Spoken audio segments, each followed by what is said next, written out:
പക്ഷെ പറഞ്ഞ സമയത്ത് കുട്ടികൾ എഴുന്നേൽക്കാതെ അനുസരണക്കേട് കാണിച്ച ഏട്ടന് ദേഷ്യം വരും. ഇപ്പൊ എന്താ ചെയ്യാ?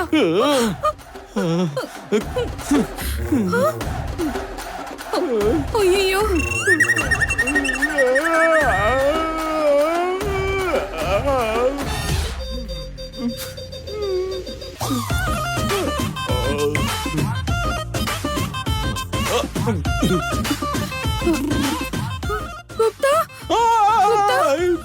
ഗുപ്ത, കുട്ടികൾ ഇനിയും എഴുന്നേറ്റില്ല.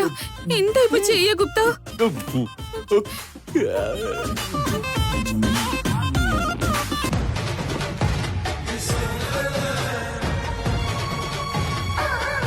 മാഡം, സമയം 7 ആകുന്നു മാഡം. നീ ഒരു 10 മിനിറ്റ് വെയിറ്റ് ചെയ്യ്. 7:10 ആയിക്കോളൂ. അപ്പോഴേക്ക് മഹേന്ദ്രനും എത്തും. അതുകൊണ്ടാ പറഞ്ഞത് മാഡം, സാർ വരാനുള്ള സമയമായി. കുട്ടികൾ ഇതുവരെ എഴുന്നേറ്റില്ല എന്നറിഞ്ഞാ വലിയ വഴക്കുണ്ടാവും മാഡം. അതുണ്ടാവാൻ വേണ്ടിയല്ലേ ഞാൻ ഇതൊക്കെ ചെയ്തോണ്ടിരിക്കുന്നേ.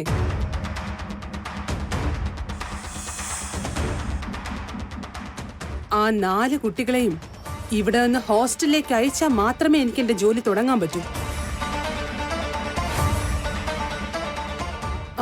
ആ കുട്ടികൾ ഇനി എഴുന്നേറ്റില്ലല്ലോ? ഇല്ല മാഡം, ഇപ്പോഴാ ഞാൻ നോക്കിട്ട് വന്നത്. കൂർക്കം വലിച്ചുറങ്ങുവാ. ഇപ്പൊ പോയി വിളിച്ചില്ലെങ്കിൽ ഇനിയും 1 മണിക്കൂർ ഉറങ്ങും. ഗുഡ്. അവരിങ്ങനെ ഉറങ്ങുന്നത് ജോഗിങ്ങിന് പോയ മഹേന്ദ്രൻ തിരിച്ചു വന്ന് കണ്ടാല് അപ്പം മുതൽ എന്റെ പ്ലാനിങ് എല്ലാം വർക്കൗട്ടായി തുടങ്ങും.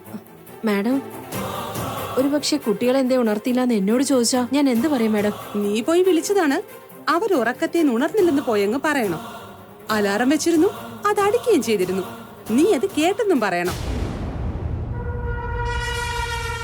ഈ ഒരു ഒറ്റ അടി കൊണ്ട് പിള്ളേര് ഹോസ്റ്റലിലേക്കും പോവും. എനിക്ക് മഹേന്ദ്രനോട് കൂടുതൽ അടുക്കാനും പറ്റും.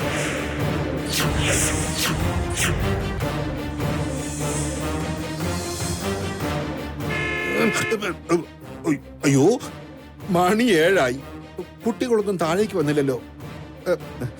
ഒരു ശബ്ദവും കേൾക്കുന്നില്ലല്ലോ. അവരെന്ത് ചെയ്യായിരിക്കും? രാഘവേട്ട,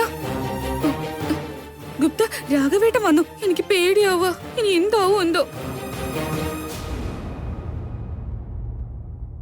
ആരെയും വീട്ടിനകത്ത് കാണുന്നില്ലല്ലോ. എല്ലാവരും എവിടെ പോയിരിക്കും? കുട്ടികൾ ഇനിയും റെഡിയായിട്ടില്ലേ?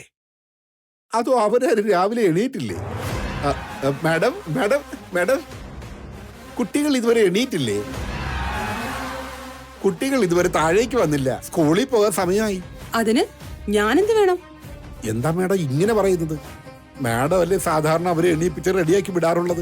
അതുകൊണ്ടാണല്ലോ ഇന്നലെ വീട്ടിൽ നിന്ന് ഇറങ്ങി എങ്ങോട്ടോ പോയത്. ഇന്നും അതുപോലെ നേരത്തെ വിളിച്ചു നടത്തിയ വീണ്ടും അവരെന്തെങ്കിലും ചെയ്യുമല്ലോ എന്ന് ഓർത്ത് എനിക്ക് പേടിയുണ്ട് രാഘവ. പക്ഷെ ഞാനീ ചെയ്യുന്നതെല്ലാം ഈ വീടിന്റെ നല്ലതിനു വേണ്ടിയും ഈ വീട്ടിലുള്ളവർക്കും വേണ്ടിയല്ലേ. എന്താ മാഡം ഇങ്ങനെയൊക്കെ ചെയ്യുന്നത്? കൊച്ചു കുട്ടികളല്ലേ, അവരമ്മയില്ലാത്ത കുട്ടികളാണ്. അവർ ചെയ്ത് ചെറിയൊരു തെറ്റിനെ ഇങ്ങനെ വലുതാക്കി കാണരുത് മാഡം. സാറ് വരാനുള്ള സമയമായി. കുട്ടികൾ ഇനിയും എണീറ്റിട്ടില്ലെന്ന് സാർ അറിഞ്ഞാൽ എല്ലാവരെയും സാറ് വഴക്ക് പറയും. സാറിനെ പറ്റി ശരിയായിട്ട് മാഡത്തിന് അറിയില്ല. അയ്യോ, ഞാനിപ്പോ എന്താ ചെയ്യേണ്ടത്?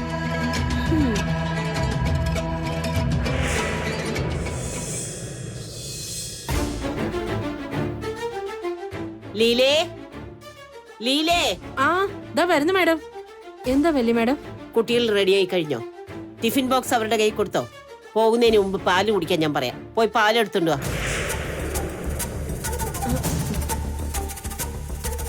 എന്താ മോളെ ഇവിടെ തന്നെ നിൽക്കുന്നേ? ചെല്ല്. അത് പിന്നെ സാറേ, അത് എന്താ? കുട്ടികൾ ഇതുവരെ എഴുന്നേറ്റില്ല സാറേ. ആ, എന്താ നീ പറഞ്ഞേ? കുട്ടികൾ എന്താ ഇതുവരെ എഴുന്നേക്കാത്തെ?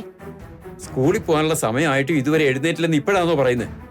മഹേന്ദ്രൻ ജോഗിങ് കഴിഞ്ഞ് വരാൻ സമയമായി. കുട്ടികൾ ഇതുവരെ എഴുന്നേറ്റില്ലെന്ന് അവനോട് എങ്ങനെ പറയും? അല്ല, നീ എന്താ അവരെ ഇതുവരെ വിളിച്ചുണർത്താത്തെ? വിളിച്ചതാ മാഡം, അവരെ എഴുന്നേൽക്കാത്തത്. കുട്ടികൾ എഴുന്നേറ്റില്ലെന്ന് പറഞ്ഞാ പോരാ, അവരെ വിളിച്ചുണർത്തണം. നീ വിളിച്ചിട്ട് എഴുന്നേറ്റില്ലെങ്കിൽ എന്നോട് വന്ന് നിനക്ക് പറയാമായിരുന്നല്ലോ. ഇങ്ങനെ മിഴിച്ചു നിന്നാ എങ്ങനെയാ? കുട്ടികളെ നോക്കാൻ നിന്നെ തന്നെ ഏൽപ്പിച്ചത് ഞങ്ങൾ ചെയ്ത ഏറ്റവും വലിയ തെറ്റാ. ഞാൻ തന്നെ പോയി അവരെ എഴുന്നേൽപ്പിക്കാം. ഞാനും കൂടെ വരാം. വന്നേ. അയ്യോ, എന്താ ഇത്? അവസാനം എല്ലാത്തിനും ഉത്തരവാദി ഞാനായി മാറിയല്ലോ. ഇപ്പൊ മഹേന്ദ്ര സാറ് കുട്ടികളെ ഉണർത്താത്തതിന് എന്നെ ആയിരിക്കും വഴക്ക് പറയാ. അയ്യോ, ഇവരുടെ കാര്യത്തിൽ ഇടപെട്ടാൽ എനിക്കായിരിക്കും അതോ ഗതി. ഗുപ്ത, ആ ഏട്ടൻ വരാൻ സമയമായി. കുട്ടികൾ റെഡിയായോ ഇല്ലയോ? നീ ഒന്ന് സമാധാനിക്ക്. ഒരു ദിവസം പോയില്ലെങ്കിൽ എന്താണ് സംഭവിക്കുക? 1 മണിക്കൂർ കുട്ടികൾ അധികം ഉറങ്ങിയാൽ പ്രപഞ്ചം തലകീഴായി മറിയുമോ?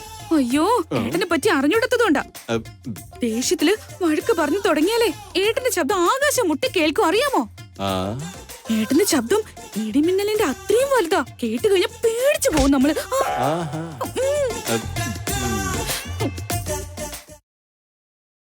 അയ്യോ, ഏട്ടൻ വന്നു.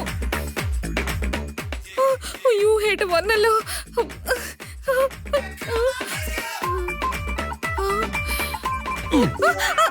നിന്നെ ആരും കാണുന്നില്ലല്ലോ. ആ, അത് ശരിയാണല്ലോ. ആ, good morning sir. Good morning Raghava. എന്താ എന്താ ഇവിടെ തന്നെ നിൽക്കുന്നത്? കുട്ടികൾ ഇനിയും വന്നില്ലേ? അയ്യോ, ഇന്നിനി എന്തൊക്കെ നടക്കുവോ എന്തോ. കോമഡിയാണോ? രാഘവ, നിങ്ങളോടാ ചോദിച്ചേ, കുട്ടികൾ ഇനിയും വന്നില്ലേ? സാർ, അത് പിന്നെ ഇതുവരെ റെഡിയായി വന്നില്ല അല്ലേ? സമയമായില്ലേ രാഘവ? അതിനവർ എഴുന്നേറ്റെങ്കിലല്ലേ മഹേന്ദ്ര സ്കൂളിലേക്ക് പോവാൻ പറ്റൂ. അപ്പോ അവരിതുവരെ എഴുന്നേറ്റില്ല അല്ലേ? ഇല്ല, ഇപ്പോഴും ഉറങ്ങാം.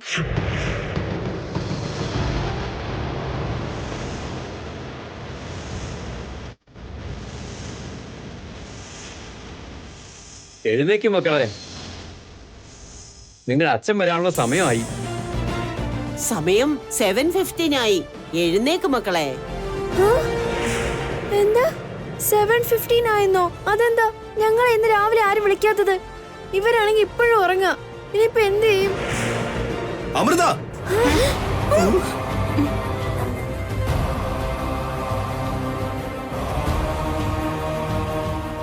അഞ്ജലി, ആനന്ദ്, ആകാശ്. അയ്യോ, അച്ഛനത് വിളിക്കുന്നുണ്ട്. അത് വിളിക്കല്ല, ബഹളം വെക്കുക. എന്ത് പറ്റി? ടൈം 7:15 ആയി. ഓക്കേ. ആരും എഴുന്നേറ്റില്ലേ ഇതുവരെ?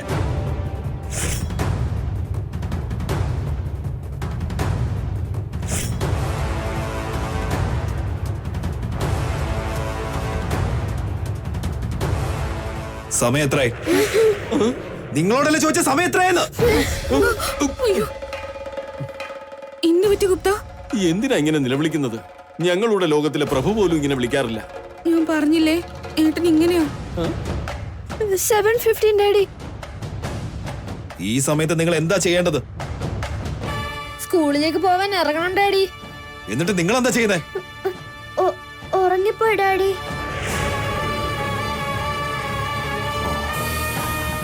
നിങ്ങളുടെ അമ്മ നമ്മളെ വിട്ട് പോയി കഴിഞ്ഞു.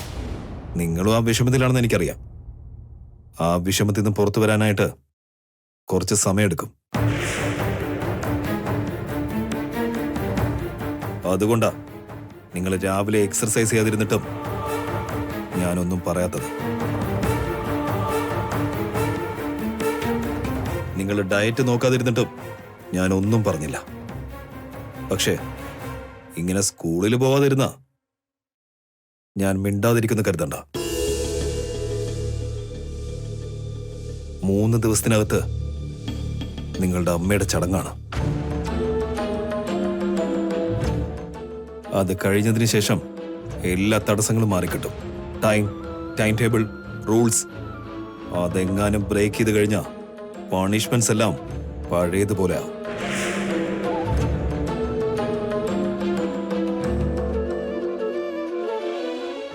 ഇത് നിങ്ങളുടെ ആദ്യത്തെ മിസ്റ്റേക്ക് ആയതുകൊണ്ട് ഞാൻ ഇപ്പോഴത്തേക്ക് ക്ഷമിക്കുകയാണ്.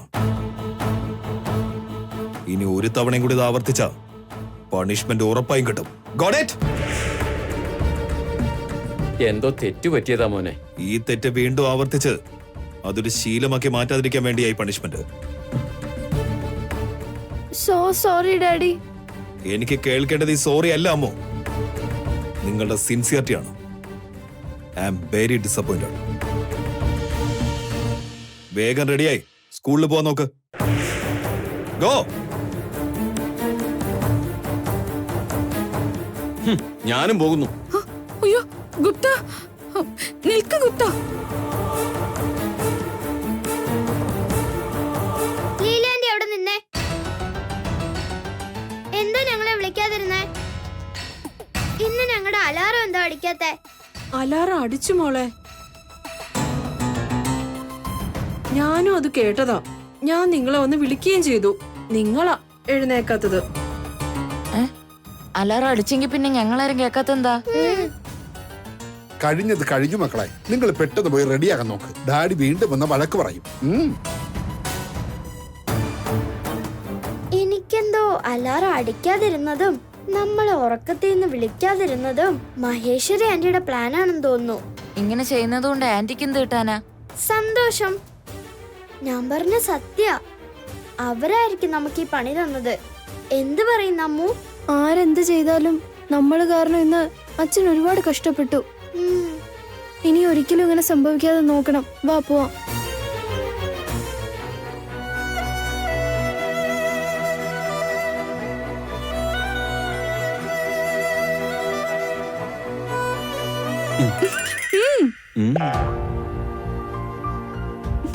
എന്തിനേട്ടാ കുട്ടികൾ ഇങ്ങനെ വഴക്ക് പറഞ്ഞ്? ഒരു ദിവസം ലേറ്റ് ആയെന്ന് പറഞ്ഞ് നിങ്ങൾ ഇങ്ങനെ ദേഷ്യപ്പെട്ട അവരെങ്ങനെയാ ഫ്രീ ആയിട്ട് സംസാരിക്കുക? മുൻപായിരുന്നെങ്കിൽ ഏട്ട വഴക്ക് പറഞ്ഞതിനൊക്കെ ആശ്വസിപ്പിക്കാൻ ഞാനുണ്ടായിരുന്നു. ഇപ്പൊ ഞാനില്ലല്ലോ. അമ്മയെ പോലെ ഏട്ടനാ നോക്കേണ്ടേ. മാത്രമല്ല ഏട്ടനാ അവരുടെ തൂണ്. ഏട്ടനോടാ ഞാൻ ഈ പറയുന്നേ. മൈക്കിൽ സംസാരിക്കുന്ന പോലെയാ സംസാരിക്കുന്നേ. ഇത്രയൊക്കെ സംസാരിച്ചിട്ടും ഒന്ന് കേൾക്കാത്ത പോലെ അങ്ങ് നിൽക്കുകയാണല്ലോ. മാത്രമല്ല അദ്ദേഹം കേട്ടില്ല എന്ന് തോന്നുന്നു. അടുത്ത് ചെന്ന് സംസാരിക്കേ. ആണല്ലേ, ഞാൻ അങ്ങോട്ട് വരാം. ഓരോ പ്രാവശ്യവും നിന്നെ ഓർമ്മിപ്പിച്ചുകൊണ്ടിരിക്കണം. നീ പറയുന്നത് അദ്ദേഹം കേൾക്കില്ല. ആ ഭാഗ്യം എനിക്കല്ലാതെ മറ്റാർക്കുമില്ല. അയ്യോ, അത് ശരിയാണല്ലോ.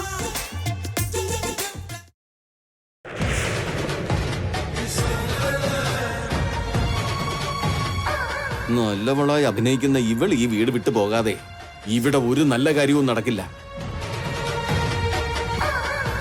മഹേന്ദ്ര,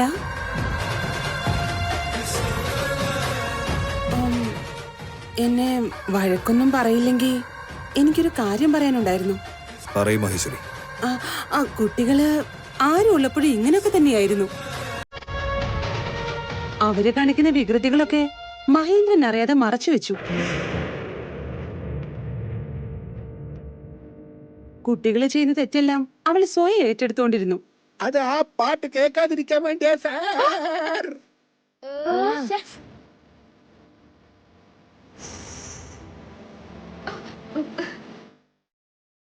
മഹേന്ദ്ര ഇങ്ങനെയൊക്കെ സംസാരിക്കുന്ന ഡെയിലി ഡയറ്റ് ഫുഡാണ് അവര് കഴിക്കുന്നതെന്ന് മഹേന്ദ്രൻ കരുതുമ്പോ അവര് കഴിച്ചിരുന്ന ഫുഡ് വേറെയാ. സ്കൂളിൽ നിന്ന് അവർക്കെതിരെ വരുന്ന കംപ്ലൈന്റ്സ് മുതൽ പ്രോഗ്രസ് റിപ്പോർട്ടിലെ മാർക്ക് മാനേജ് ചെയ്യുന്നത് വരെ അരുന്ധതി കുട്ടികളുടെ തെറ്റുകൾ മറച്ചു വെക്കുകയായിരുന്നു. ഞാനാ പൂജ്യത്തിനടുത്ത് ഒരു 10 കൂടി ആഡ് ചെയ്ത്.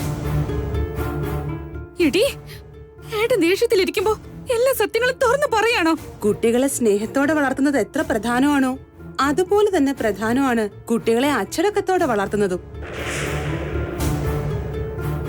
അരുന്ധതി കൂടെയില്ലെങ്കിലും അങ്കിളും ആന്റിയും അവരോടുള്ള സ്നേഹം കൊണ്ട് കുട്ടികളെ വളരെ കൊഞ്ചിച്ചാ വളർത്തിക്കൊണ്ടിരിക്കുന്നത്. എനിക്കും സ്ട്രിക്റ്റ് ആയിട്ടൊന്നും പറയാനും പറ്റില്ല. കുട്ടികളാണെങ്കിൽ ഞാൻ പറയുന്ന കാര്യങ്ങൾ അനുസരിക്കാനും കൂട്ടാക്കുന്നില്ല. അയ്യോ, അതുകൊണ്ട് അവരച്ചടക്കത്തോടെ വളരാനും മിടുക്കരായി തന്നെ പഠിക്കാനും വേണ്ടി നമുക്കവരെ അവരെ ഹോസ്റ്റലിൽ അയക്കുന്നതായിരിക്കും നല്ലതെന്നാ എനിക്ക് തോന്നുന്നത്.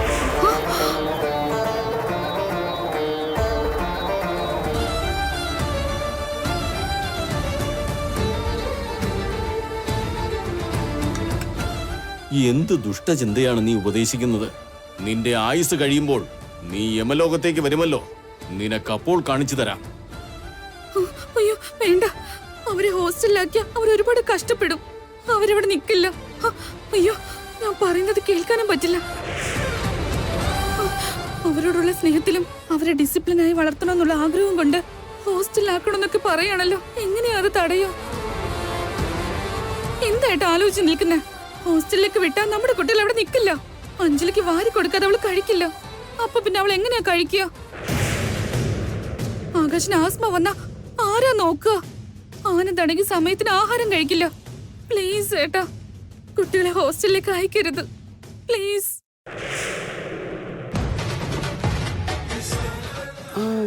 മഹേന്ദ്രൻ ആലോചിക്കാൻ തുടങ്ങിയെങ്കിൽ ഉറപ്പായും കുട്ടികളെ ഹോസ്റ്റലിലേക്ക് അയച്ചിരിക്കും.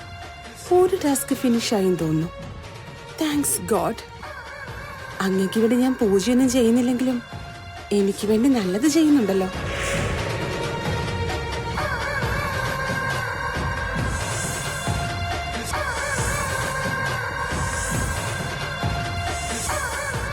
ഇനി എന്താ ആലോചിക്കുന്ന മഹേന്ദ്ര? എപ്പോഴും കുട്ടികളുടെ കാര്യം ഇങ്ങനെ ആലോചിച്ചോണ്ടിരുന്ന ജോലിയിൽ കോൺസെൻട്രേറ്റ് ചെയ്യാൻ പറ്റാതാവും. ഇത്ര നാളും ആരും ഉണ്ടായിരുന്നോണ്ട് കുഴപ്പമില്ല. കുട്ടികളുടെ കാര്യങ്ങളൊക്കെ അവള് ശ്രദ്ധിക്കുമായിരുന്നു. ഇനിയിപ്പാരാ അങ്ങനെ നോക്കാനുള്ളത്? അങ്കിളിനും ആന്റിക്കും പ്രായമായില്ലേ? രാഘവനും നീലയും പറഞ്ഞാലൊന്നും അവര് കേൾക്കില്ല. മഹേന്ദ്രനും എപ്പോഴും അവരുടെ കൂടെ ഇരിക്കാൻ പറ്റില്ലല്ലോ. ഞാൻ കുറച്ച് സ്ട്രിക്റ്റ് ആയി പറഞ്ഞാൽ കേൾക്കും. പക്ഷേ എനിക്ക് എപ്പോഴും അങ്ങനെ സ്ട്രിക്റ്റ് ആയി സംസാരിക്കാൻ പറ്റില്ലല്ലോ. അതുകൊണ്ടാ ഞാൻ ഒരു നല്ല ഹോസ്റ്റൽ നോക്കി അവരെ ചേർക്കുന്ന കാര്യം പറഞ്ഞത്. പ്ലീസ് ഏട്ടാ, കുട്ടികളെ ഹോസ്റ്റലിലേക്ക് വിടണ്ടെന്ന് പറയേട്ടാ പ്ലീസ്. പ്ലീസ് മഹേന്ദ്ര, കുട്ടികളെ ഹോസ്റ്റലിൽ വിടാന്ന് ഒന്ന് സമ്മതിക്ക്.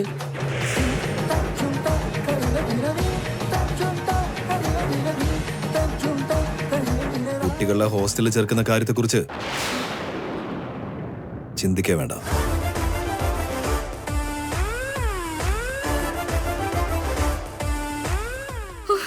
അയ്യോ, കണ്ടു? നീ ഈ വീട്ടിൽ അരുന്ധതിയുടെ സുഹൃത്തായിട്ടും ഗസ്റ്റായിട്ടുമാണ് വന്നിരിക്കുന്നത്.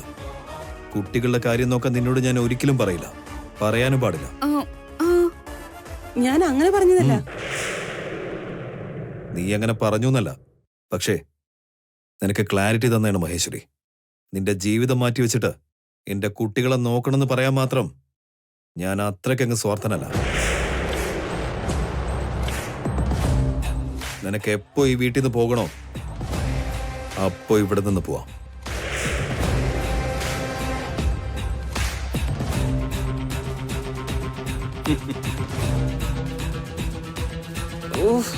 ദൈവമേ, കുട്ടികളെ എങ്ങനെയെങ്കിലും പുറത്താക്കാൻ നോക്കുമ്പോ ഞാൻ ഇവിടുന്ന് പുറത്താവുന്ന ലക്ഷണമാണല്ലോ.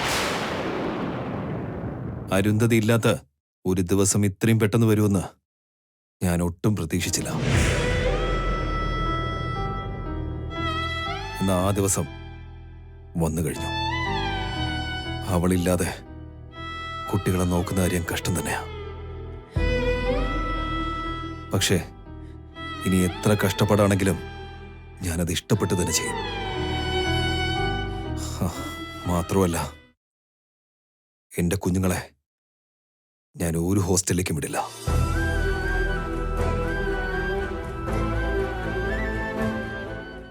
കാരണം അവരെ കാണാതെ ഒരു ദിവസം പോലും എനിക്ക് ജീവിക്കാൻ കഴിയില്ല.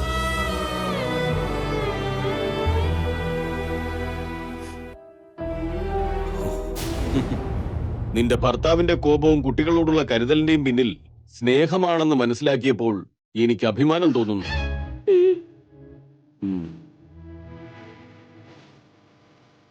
എങ്കിലും അരുന്ധതി അവരെ സ്നേഹത്തോടെ വളർത്തുന്നത് കൊണ്ടാ ഞാൻ കുറച്ച് സ്ട്രിക്റ്റ് ആയിട്ടിരുന്നത്. ആരും കുട്ടികൾക്ക് വേണ്ടി ചെയ്തിരുന്ന ഓരോ തെറ്റും എനിക്കറിയാമായിരുന്നു. എന്നിട്ടും ഞാൻ അതെല്ലാം പുറത്ത് കാണിക്കാതിരുന്നത് കുട്ടികൾക്ക് ആരും എന്നും ഒരു ബെസ്റ്റ് ഫ്രണ്ട് ആയിട്ടിരിക്കാൻ വേണ്ടിയാ. എന്നാൽ അവർക്ക് അച്ചടക്ക ബോധം എന്താണെന്ന് പഠിപ്പിക്കുന്നത് അവരെ കഷ്ടപ്പെടുത്താൻ വേണ്ടിയല്ല. ഡിസിപ്ലിനായിട്ട് ഇരിക്കുന്നവർക്ക് മാത്രമേ ജീവിതത്തിൽ വിജയം നേടാനാവൂ. പക്ഷേ നീ പറഞ്ഞത് ശരി തന്നെയാണ് മഹേശ്വരി. അവരെ ഡിസിപ്ലിനോടെ കൊണ്ടുപോകണമെന്നുണ്ടെങ്കിൽ 24/7 അവരോടൊപ്പം അവരുടെ കാര്യങ്ങളെല്ലാം നോക്കാനായിട്ട് ഒരാള് കൂടെ ഉണ്ടാവണം. മനസ്സിലായില്ല മഹേന്ദ്ര.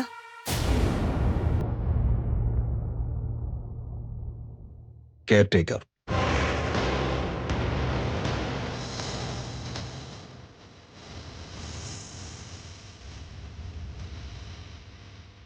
കെയർ ടേക്കറോ? ഒരു കെയർ ടേക്കർ ഇല്ലാതെ അവർ നോക്കുന്ന കാര്യം ബുദ്ധിമുട്ടാണ്.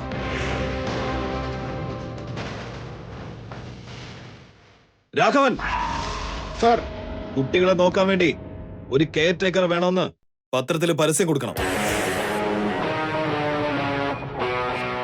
24/7 കുട്ടികളെ നന്നായിട്ട് ശ്രദ്ധിക്കണം. ഫുഡും താമസവും എല്ലാം ഇവിടെ തന്നെ ആയിരിക്കും.